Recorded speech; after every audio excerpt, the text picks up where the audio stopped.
Okay, so in our previous video, we talked about the rapture and how millions of people will disappear. And now we're going to look into what will happen when the Antichrist comes into power. Again, there's going to be so much catastrophe after the rapture. There's going to be accidents from driverless vehicles, abandoned planes. There will be a breakdown in infrastructure and services. And so people are going to be afraid. They're going to be trying to figure out, why did this happen?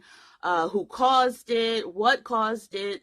And I'm not going to get into where the Antichrist will come from, which country. My guess is probably America or some European country, because this man is going to be a man of great power that the world will be willing to accept and listen to. So I also believe this will not be a woman or a person of color. So basically, there will be one man, probably some politician, that will stand up and say, all right, I got this. I'll help get us back in order, get this world together. And he will seem like a great unifier and a great man of peace. He's going to be very, very charismatic, good looking, and he's going to promise stability amongst all the chaos. And I know what you're thinking. Well, that's a great thing, right? That's where you're wrong. So he's going to establish a one world government, consolidating power and offering solutions to the world's problem. Good, right? The world's going to be in chaos, and someone's going to need to step up and get things back together. But this is all a deception and a ploy to get people on his side.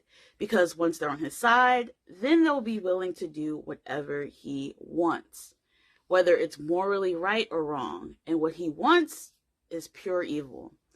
Now, all this will take place just within the first 3.5 years after the rapture.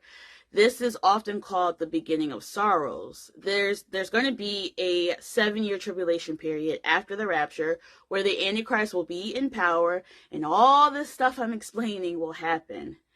Now, after he creates this one world government, then he will broker a peace with Israel. There will be a peace treaty. So this will resolve the long-standing conflicts that's been happening in the Middle East. Once he does this, this will mark the start of the 7-year tribulation. And this all can be found in Daniel, the 9th chapter and the 27th verse. So stay tuned for part 3. He has a lot more in store for this world.